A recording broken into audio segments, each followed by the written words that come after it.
A game of chess is like a sword fight.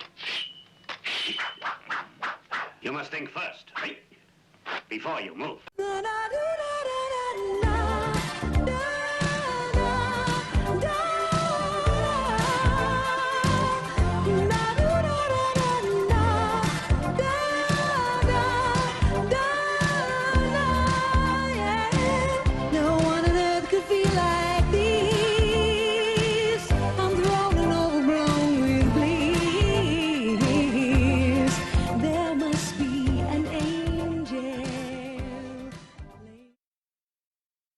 Чтобы стать новообращенным, вы должны разрушить свое прошлое, разрушить свою историю. Вы должны поставить на них печать. Вы должны сказать: культура моих предков не существует, она не имеет значения. Мне нужно продемонстрировать вам, почему строительство в XIX веке было возможно, иначе мой будущий материал не будет иметь особого смысла. Так что будет еще пара таких видео. Я получаю много комментариев, в которых говорится, что в XIX веке невозможно было сделать столько кирпичей. Что ж, давайте немного окунемся в производство кирпича в XIX веке. Хочу прочитать вам выдержки из двух источников. Первый источник – академическая статья о механизации производства кирпича в США, написанная И. Б. Холли. Как говорится в статье, в ранний колониальный период дома часто строились из кирпичей, которые доставлялись в качестве балласта на английских кораблях, но вскоре поселенцы открыли собственные заводы по производству кирпича. Описывая кирпичный завод 1810 года в Филадельфии, Холли сообщает нам, что это было не более чем несколько сараев, местная печь для обжига и, конечно же, подходящий глиняный состав. Обычно в них работало около 30 рабочих и 6 или 8 мальчиков, которые не были учениками. Конкурирующие формовщики иногда устраивали соревнования, сколько кирпичей они смогут отлить за 12-часовой рабочий день. Рекорд, по-видимому, составил около 25 тысяч, но, конечно, средний рабочий кирпичного завода производил гораздо меньше. 9-10 тысяч считалось нормальным дневным выходом. К 1811 году в Филадельфии было около 30 кирпичных заводов. По переписи 1810 года численность населения составляла 111 210 человек. К 1860 году в городе проживало более 565 тысяч жителей. В нем также было около 50 кирпичных заводов, на каждом из которых работало около 30 мужчин и небольшое количество мальчиков. Я хочу сделать паузу здесь и немного заняться математикой.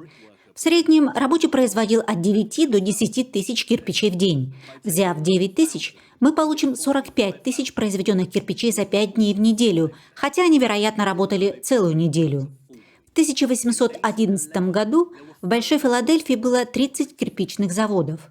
45 тысяч на 30 дает региональный выпуск 1 миллион 350 тысяч кирпичей в неделю.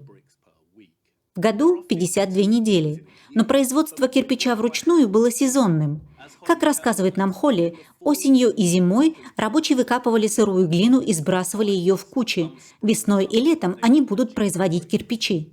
Итак, чтобы быть честными, давайте умножим 1 350 000 кирпичей в неделю примерно на 20 недель. Это 27 миллионов кирпичей в год. Но сюжет начинает закручиваться. В Соединенных Штатах в 1792 году некий Дэвид Риджуэй подал заявку на патент на машину для производства кирпичей. Но, кажется, ничего не вышло. К 1804 году в США было выдано 11 патентов на машины по производству кирпича.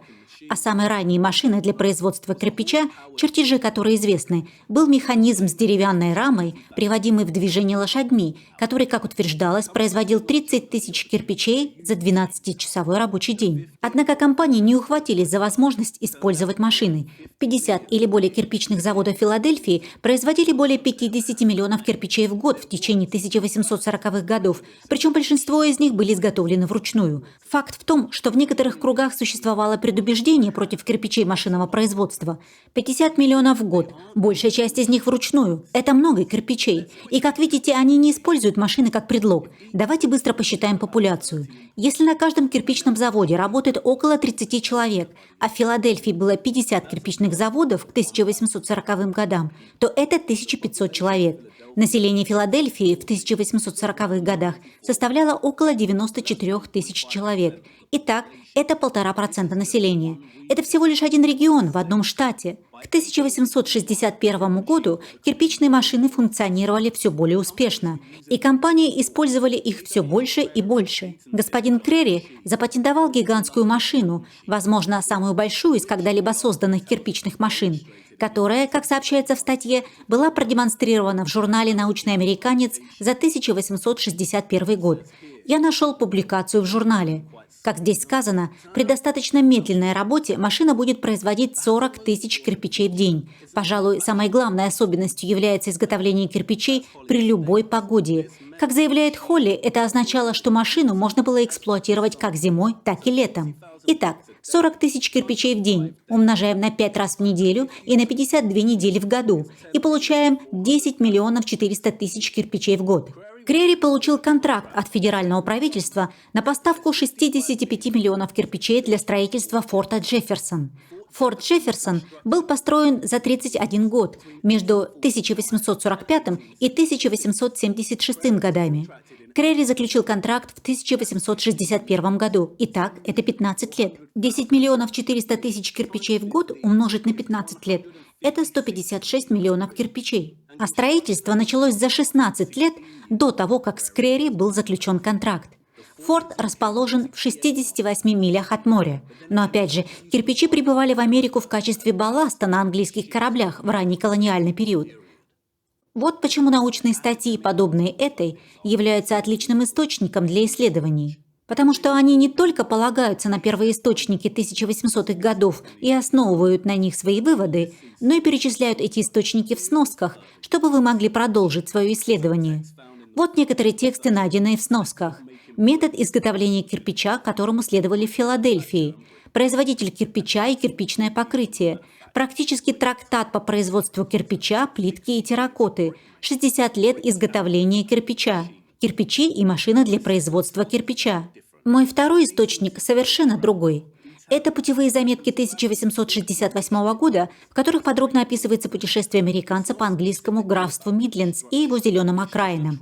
Это не конкретное строительство, это просто рассказ о путешествии. Но проезжая через английский Мидлендс, американец наталкивается на множество промышленных предприятий. Позвольте мне прочитать вам несколько отрывков. 7 ноября мы отправились в путь. Встретив крупного производителя кирпича, мы остановились, чтобы посмотреть его заведение. Здесь у него был большой бизнес по производству из сине-черных кирпичей всех размеров и узоров для облицовки стен, полов конюшен и другого. Он потратил 7 тысяч фунтов стерлингов на здание и оборудование и производил около 100 тысяч кирпичей в неделю. Место, с которого он брал глину для 100 тысяч кирпичей в неделю в течение нескольких лет, не больше половины акра, охватывая всю область устья карьера. Кратер уже имеет глубину 60 футов, и глина, по его мнению, простирается вдвое больше на глубину. Паровая машина, например, вытаскивает с дна ямы по наклонному трамвайному пути огромное ведро для угля, наполненное глиной, достаточное для изготовления 500 кирпичей, и опрокидывает его поверх линии в бункер, откуда она проходит через последовательные месильные желоба и, наконец, выталкивается поршнем из железного цилиндра, и все это готово для превращения в буханки для печи. Яма, которую он описывает здесь, похожа на эту. Ее радиус на самом деле не так уж и велик, но она достаточно глубокая. Паровой двигатель приводит в движение шестерни, которые вытаскивают из ямы ведро, наполненное глиной. И затем начинается процесс превращения глины в кирпичи. А теперь послушайте внимательно вот это. 75% работающих – женщины, и, возможно, 2/3 из них – девочки в возрасте от 9 до 12 лет. Каждая формовщица имеет 2, а иногда и 3 таких помощниц, которые обслуживают ее. Одна девочка приносит глину, а другая уносит уже отформованные кирпичи. Верно, женщины и дети.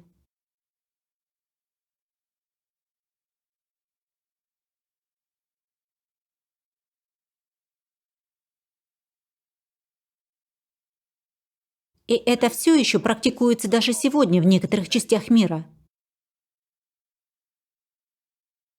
Женщина с 2-3 пажами вылепит в день 3000 кирпичей. Средний рабочий день с 6 утра до 6 вечера. На всех кирпичных местах девочки должны в воскресенье утром переворачивать кирпичи, сделанные накануне. По оценкам, на различных районных кирпичных фабриках занято более 1200 женщин. Итак, как мы только что прочли, даже в 1868 году большая часть производства кирпича делалась вручную, а машины только помогают процессу транспортировки глины и замешивания. Давайте посчитаем. Если требуется одна женщина и две девочки для производства в среднем 3000 кирпичей в день, а на различных кирпичных заводах в районах занято 1200 женщин, то нужно разделить 1200 женщин на 3, чтобы получить 400 бригад из женщин и девочек, делающие кирпичи. 400 бригад по 3000 кирпичей в день – это 1 200 000 кирпичей в день и 6 миллионов кирпичей в неделю. Предположим, что их работа тоже сезонная, и умножим 6 миллионов на 26 недель или полгода. А это 156 миллионов кирпичей в год. И это всего лишь один небольшой регион в Англии. По данным переписи населения Англии за 1851 год, популяция составляла 16,8 миллиона человек. А исследователь Пол Аттербери утверждает, что в том же году рабочее население составляло около 15,7 миллиона человек. Это означает, что те 1200 женщин, на которые ссылаются эти путевые заметки, составляют 0,7% от работающего населения. Я задаюсь вопросом, как эти женщины и дети вписываются в гипотезу о Тартарии, которая утверждает, что те, кто упоминается в книгах по истории, не строили и не могли строить эти строения. Мне действительно интересно. Представьте себе самопровозглашенного правдоруба, постоянно задающего вопросы, создающего достаточно тайный интриг и все же не способного отыскать ответы, которые находятся прямо здесь, в книгах по истории и архивах. И это напоминает мне коксовые печи Саннисайда. Чего Джонатан не показал вам, так это обилие фотографий в этом архиве, который демонстрирует, как место выглядело до и во время работы.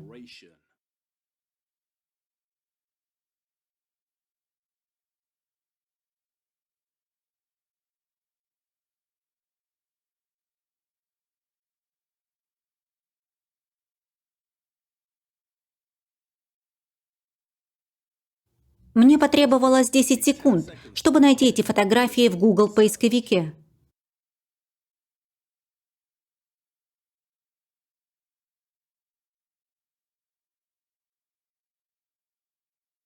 Земля над печами твердая и пропекшаяся, потому что они были утрамбованы так, чтобы выделять избыточное тепло. Как видите, по ним проезжали тележки для перевозки угля. Вот небольшой ролик с другого сайта.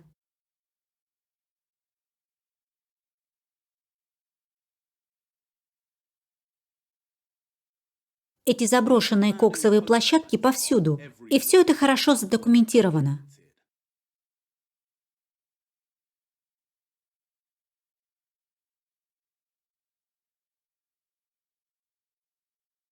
Саннисайдские печи раньше выглядели так.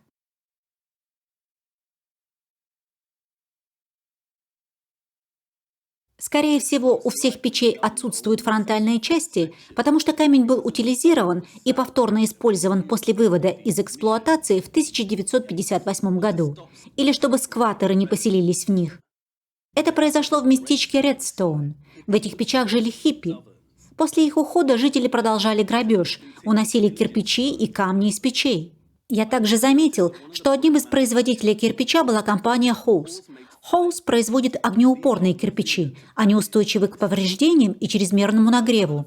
Первый производитель House Fire Brick Company построил первый в Америке завод по производству огнеупоров, предназначенный исключительно для производства силикатного кирпича или огнеупоров. Силикатный кирпич использовался для облицовки коксовых печей, сталеплавильных печей, пароходных и паровозных котлов, топок всех видов. Компания Хоус была основана в XIX веке. Разве не более реалистично, что они просто использовали более упругие кирпичи здесь и более дешевые ниже?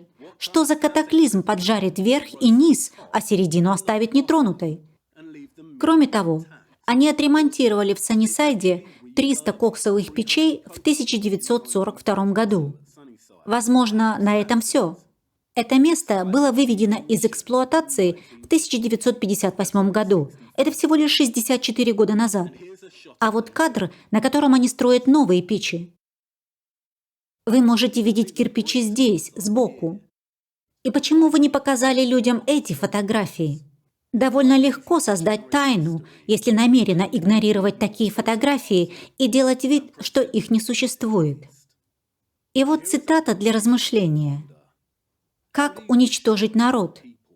Вы забираете их культуру. И как это делается? Вы должны взять их язык, их историю, саму их идентичность. Как бы вы это сделали? Я сжал губы, затем посмотрел на нее. Вы запрещаете их книги или просто игнорируете их и делаете вид, что их не существует?